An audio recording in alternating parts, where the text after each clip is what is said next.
સમાચાર અમદાવાદથી પ્રાપ્ત થઈ રહ્યા છે। અમદાવાદના માણેકચોક વિસ્તારમાં ફાયરિંગ વિથ લૂંટની ઘટના બની છે।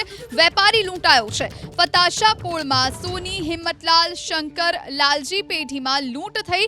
વિકાસ સોની નામના પેઢી માલિકને પગમાં ઈજા થઈ છે। ઈજાગ્રસ્ત સોની વેપારીને સારવાર માટે ખસેડવામાં આવ્યો। પોલીસની ટીમ ઘટના સ્થળ પર પહોંચી અને તપાસનો ધમધમાટ શરૂ કરવામાં આવ્યો છે। તો અમદાવાદના માણેકચોકમાં ફાયરિંગ કરી લૂંટની ઘટનાને અંજામ આપવામાં આવ્યો। ફતાશા પોળમાં સોની હિંમતલાલ શંકર लालजी पेढ़ीમાં लूंट થઈ। मैं खाना खाने गया था, फिर मेरे को सेठ ने फ़ोन किया कि वासित तू जल्दी आ जा, मेरे को गोली मार के वो लूट के लेके गया।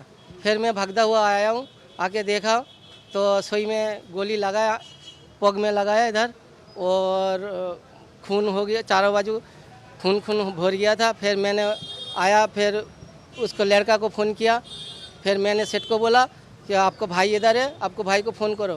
फिर वो फ़ोन किया, उसका भाई, उसका दोस्त है बहुत सारे, उसको दोस्त को लेके इधर आया। फिर एक जना ने एम्बुलेंस बुलाया, कोई पुलिस वाले को बुलाया, ऐसे करके सबको भेगा किया। फिर एम्बुलेंस आया, एम्बुलेंस में उसको लेके गया। खाड़िया पुलिस स्टेशन विस्तार में एक सोनी ने त्या फायरिंग थयुं छे अने कदाच लूट पण थई छे। तो ये पुलिस कंट्रोल रूम खाते वर्धी आवता तात्कालिक तमाम पुलिस कर्मचारीओ अधिकारीओ अहींया पहोंच्या छे अने हाल आनी तपास चालू छे अने घटनानी तपास डिटेक्शन बधुं चालू छे। एक विकास हिम्मतलाल सोनी करीने वेपारी छे, उमर वर्ष आश्रे 48 અને એમને ઈજા થઈ હોય એવું પ્રાઇમા ફેસી લાગે છે। હાલ હોસ્પિટલમાં એમની સારવાર ચાલુ છે।